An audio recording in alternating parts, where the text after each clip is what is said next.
Clear prop. Star 73 Yankee number 2 following twin traffic, 3 mile final, clear Sutton. 1 Charlie Bravo, exit in runway 25, going 4 mile final. This is Behind the Prop with United Flight Systems owner and licensed pilot Bobby Doss and his co-host, Major Airline Captain and designated pilot examiner Wally Mulhern. Now let's go Behind the Prop. What's up, Kay? How are you, Bobby? I'm fantastic as always. This week's Wally's not on the show, but we have a guest. Hopefully many of you have seen her content on YouTube or heard about her and seen her on TikTok, Instagram, or everywhere else. I have Kay with Flying with Kay with me. Thanks for joining us. Thank you very much for having me. So Kay is actually here. We're going to go fly the brand new Top Hawk, the 2025 Cessna that we won this year. And we're going to take a little trip, and you're going to get to see all that stuff on her channels. I'm excited to have Kay in the building. I started this show almost 5 years ago. I know what it's like to make content and try and make a bunch of people happy. It's not an easy job, is it, Kay? No, most definitely not. But it's fun to try. It is fun to try, and it's hard work. I don't think people realize just how many hours go into 30 minutes of content. And we've already probably spent almost an hour together today taking B-roll and other pictures and footage for both your content and my content. Now we're going to record a show that we've been prepping for the last 20 or 30 minutes. All of this is going to end up airing weeks from now, and we'll probably forget what we even talked about when it shows up on the air. But tell us a little bit about you and how did you become a YouTuber / pilot / flight instructor / what you do? Well, thank you for asking. First of all, I'm 28 years old. I actually got into social media by happenstance because when COVID hit, I lost my job. I was a certified flight instructor. I was actually getting set up to go and join American Airlines. I was very, very excited. All I wanted to do was travel the world. It's the entire reason that I became a pilot. And when that opportunity was no longer a possibility for me, I started renting an airplane, but so did every other pilot in the Houston area. So it became harder and harder for me to continue to fly, build my hours, stay proficient, stay current, and it was just a hassle. So I convinced my parents to help me buy a $40,000 airplane, and it was the definition of a fixer-upper, and I started making videos. And the more videos that I made, the more questions that I got, the more people that were inspired, and the more people that were like, wow, I can't believe that this is another side of aviation I've never even heard of. Then I was really excited to continue to share my journey as I built my hours. Awesome. And a lot of people hear $40,000 airplane. I bet the plane didn't just cost you $40,000. That's what everyone hears that number and they're like, oh, I'll go buy a $40,000 airplane. I won't go rent from a flight school. The 40 quickly probably became 60. Then you probably put an engine in it or sold it right before you had an engine. I'm sure that adds up really, really quick. But it is the freedom to do what you want to do when you want to do it, no question. And I watched a lot of, Little Red was the name of that plane, right? Yes. I watched a lot of those videos. I think you were based not too far from here in a little town called Sugar Land. Mm-hmm. For those that are not from Houston, Texas, that's like an hour and a half drive from here, but it's still in the city, just on the south side of town. And still live in town somewhere and do a lot of traveling away from here, I understand as well. Is that true? Yes, I do. I try to do a lot of local flying, but I really like to just get up in the air, do my radio calls, listen to my weather, get as high as I can. I actually have an oxygen system in my airplane now and get the heck out of Dodge. So I go to places like California, New Mexico, and most recently the Bahamas. Awesome. And I understand, I watched those videos of you landing in the Bahamas. You're going back to the Bahamas sometime soon? Yes, I am. I'm very excited. I'm thinking about the next 2 to 3 weeks. Got to keep an eye on the weather because now we're going to have to worry about storms over the water. But I'm really looking forward to it. I'm going to go find some new islands. Yeah, I don't even remember all the water rules, but I'll look those up if I ever decide to get more than I can glide back to the shore. So when you became a flight instructor, the goal was to work for a big airline. That didn't work out because of COVID. I remember COVID. It was scary times. We were supposed to be closed for a couple weeks, and that didn't happen. I think we wore masks, and everything was closed for much, much longer. I was scared to death. I thought the school was going to go under. But like you said, a lot of people had free time. I think people could take a 3-hour lunch and not get in trouble. So we actually just got busier and busier and busier. And people wanted to rent, people wanted to fly, and it's been nonstop ever since. Have you ever thought about getting back into aviation professionally, not being a YouTuber? I have a lot of really wonderful people that have offered me some incredible opportunities. I actually have done a few flights in a King Air and was working on getting my cert in the King Air for an air medevac company. The only problem is they were over in El Paso, so I'm waiting till they're a little closer so that I can just commute using Mystic. But I've also looked at potentially going to the airlines again. I'm about 20 hours shy of my 1,500-hour goal, so I'm getting closer to having to really make a decision. But I love what I do, being on social media and being on YouTube, because the comments that come through where people are like, I live in London and I'm watching your video and I've never thought about becoming a pilot and it's too late for me, but my daughter could do it. She's watching these videos while I make pancakes on Saturday morning. And those comments, I just never get tired of reading them. So it'd be really hard to give that up. Yeah, and we've had Hoover on the show. We've had other people on the show. A lot of professional pilots do have YouTube channels. So yes. There's probably a little bit of hotel time and a little bit of travel time where you can still do what you do. Probably not in the smaller planes, but it's interesting how many people that do have a career in YouTube itself also are professional pilots. A lot of those aviators are. Yeah. Tell me, what's been the best top 3 trips you've ever taken that you've recorded some videos for and put on YouTube? Top 3. Well, I have to say number one's got to be going to the Bahamas. My first stop was Marsh Harbor because I had to go through customs. It was beautiful, don't get me wrong, but it didn't hold a candle to flying into Staniel Key. It's this teeny tiny little island. It has less than 100 people that actually live there full time. Wow. It's got a beautiful yacht club. People just come in, they sail in, they fly in, they stay for a couple of days, drive the golf carts around the island on the wrong side of the road. And then they leave and they go to another island. And I actually really enjoyed that experience. So flying into Staniel Key was definitely my top. My second one, during COVID, things were kind of getting better and the world was starting to open up again. I finally did the trip from Houston, Texas up to San Diego, California to visit my grandparents. So it was about roughly 11 hours of flying. It was a very, very long day. I think I did 3 fuel stops that day. And I landed, I stayed with them for a few days, and then I took them to a small general aviation airport called 29 Palms near Palm Springs. And we stayed away from everybody because, they're older and worried about their health, all that jazz. Set up some chairs, brought a picnic, and sat by the runway and just watched airplanes come in and out. And it was a really fun, just family-oriented flight that I got to do and share something that I really loved with people that I don't get to see very often. Fantastic. So and number 3? Might actually be number 1. And number 3 would most likely be my flight to Vegas because I got to fly with a friend for a first time. Not for the first time necessarily ever because I have a lot of pilot friends, but a friend that knew nothing about aviation, and her and I decided to do a trip to Vegas. And Vegas ATC forgot about us. So we had to chop and drop and try to find the runway. And it was a really crazy, fun, safe experience. And we landed and she's like, why can't the airliners land like you do? And that just made my whole day. That's funny. That's awesome. Yeah. So if you're a listener of the show first time because Kay's on it, we did a show about 10 episodes ago that was all the tips and tricks to fly to the Bahamas, how to get through customs.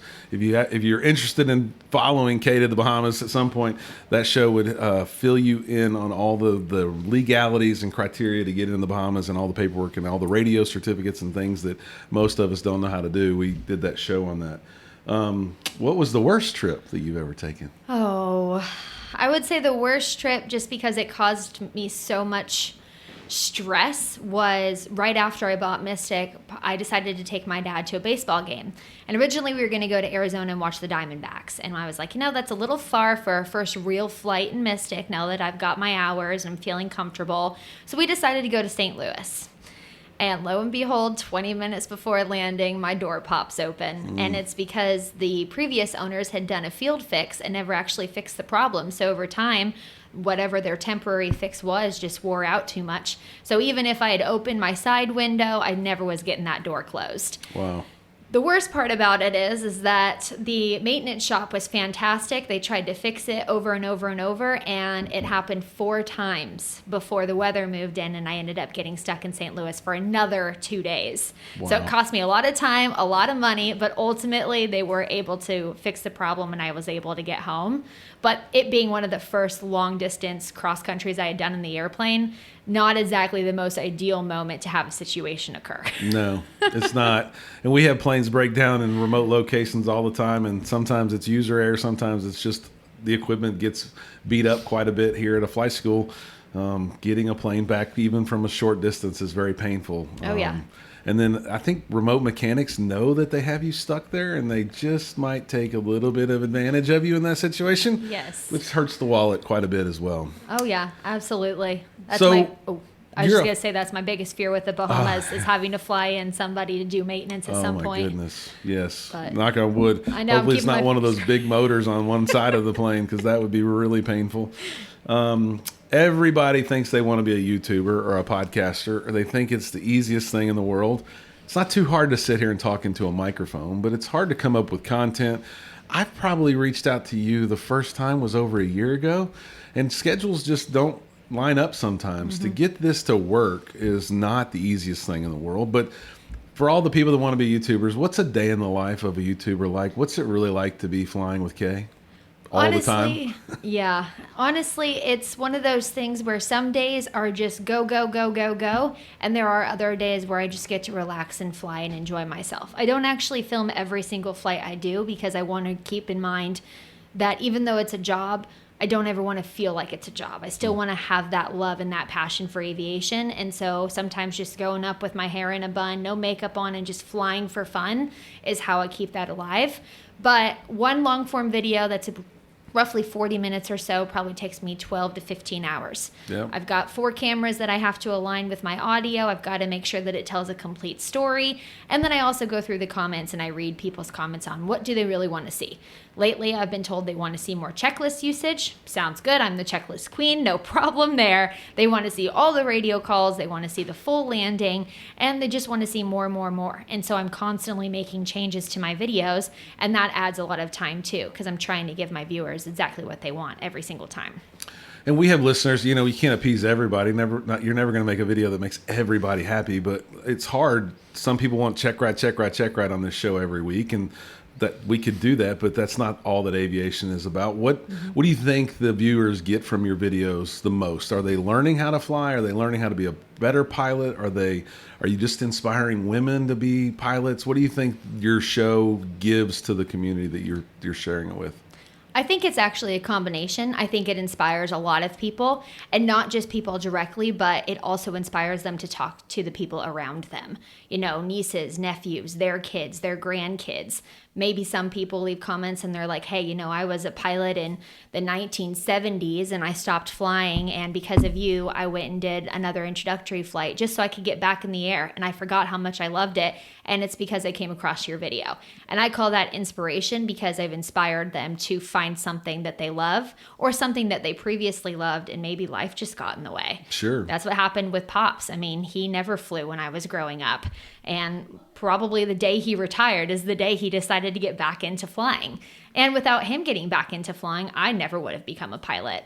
I was on my way to become a flight attendant because all I ever wanted to do was travel. So it is inspirational to hear these stories and see people doing what you might want to do, right? I think I think we've inspired people on the podcast. Obviously, as a flight school, we inspire people. I think of maybe the lives we might save that we never know about, right? Some of the stuff I know you were just highlighted by Hoover from Pilot Debrief. He was on our show. He was highlighting the positive things that you do while talking in the plane, telling yourself what you're doing, even by yourself, the value of that. And there might be someone today that talks to themselves and realize they made a mistake and fix that mistake. That could have been the one that got them, and you'll never know it, but I'm sure you're saving lives along the way as well. I like to think so, and I like to think that people, by watching the way that I fly and the way that I run through my checklists and the way I do my radio calls, if they're not learning something, they are able to sit there and agree and process with everything that I'm doing. You can always tell, the keyboard warriors that don't know how to fly when they leave comments like, stop using your checklist, just get in the air. You've been flying this airplane how long? Yep. It's like, okay, nice to meet you. Thank you so much for watching my video. I'm going to keep using my checklist, but you can skip that part if you'd like. And it's just a constant reminder that doesn't matter how many times you've done it, going through your checklist is ultimately going to be most likely what saves you in the end. Yeah, I recently flew with someone and they never turned their landing light off. And I asked them why they don't do it. They said, well, it's LED. It's going to be fine. I'll leave it on. And I said, yeah, but why didn't you turn it off? And he goes, well, I forgot to turn it on one time at night, so I didn't turn. I just don't turn it off. I'm like, you know why you didn't turn it on? Because you didn't use your checklist. You know why you didn't turn it off? Because you didn't use your checklist. If you used your checklist, the problems that you think you have would go away. Yes. So yeah, checklists are there for a reason, and we might remember some of that stuff, but we should always refer to the checklist. Pretty basic in these planes, but we need to refer to the checklist. So tell me, what's the bad part of being a YouTuber? Everybody thinks it's glorious and everybody's rich and rolling in money. What's the bad part of being a YouTuber? By the way, that's not true always either. I would say that the only negative aspect that I can think of with being a YouTuber is you really have to develop a thick skin quickly. People will pick apart your videos, pick apart your appearance, pick apart the way that you speak, the way that your voice oscillates when you get excited, the way your sunglasses are sitting on your head, anything and everything. They'll try to make you feel insecure about it. And I'll be honest, when I was first getting into social media, it really, really got me. But I had a wonderful support system, and then I met more and more aviators just around the world that were supporting me, and I've decided that that's who I'm making the videos for. If the haters want to sit there and watch the 40-minute video and help me pay for my next tank of gas, let them. Love it. Thank you very much for your support. Probably not going to respond to their comment, but it'll still help the engagement, and at the end of the day, that's how I'm going to look at it. That's great. I can't stand comments. They're not fun. People say some really mean things to people on social media. And I think I refer to those as keyboard warriors, right? You said it. They're just sitting behind a keyboard saying what thinks they maybe makes them feel better.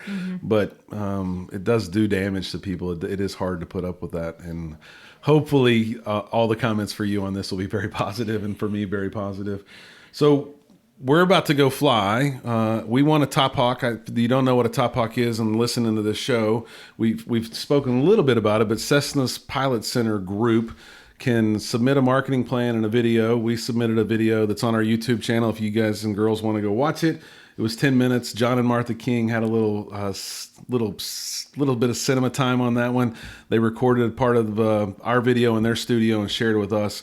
But it's a day in the life of a student here, and I think we do really good things for our students. So Cessna awarded us with the 2025 Top Hawk, and that's pretty much a free 250 hours of that aircraft, which is pretty valuable, and the right to buy the aircraft, which the school's going to ultimately buy that aircraft. And I think the Hobbs meter right now says about 12 hours on it. And so Kay's going to jump in with me, and I'm going to fly with Kay, and we're going to go around the Houston area and hopefully make you guys and girls some good content for her channels. And we're going to have a lot of fun doing it. How can people find you? Where do they look you up? What do they do if they want to support you in any way? How do my listeners help you, Kay?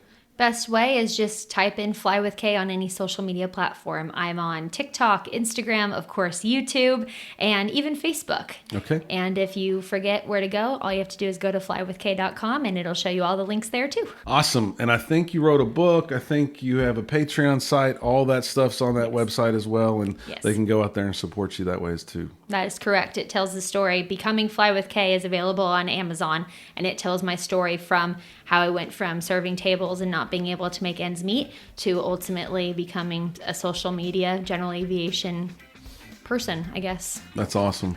All right, let's go flying. I'm excited. Let's do it. All right, we're going to go fly, everybody. Don't forget, thanks for listening, and stay behind the prop. Thanks for checking out the Behind the Prop podcast. Be sure to click subscribe and check us out online at BehindTheProp.com. Behind the Prop is recorded in Houston, Texas. Creator and host is Bobby Doss. Co-host is Wally Mulhern. The show is for entertainment purposes only and is not meant to replace actual flight instruction. Thanks for listening, and remember, fly safe.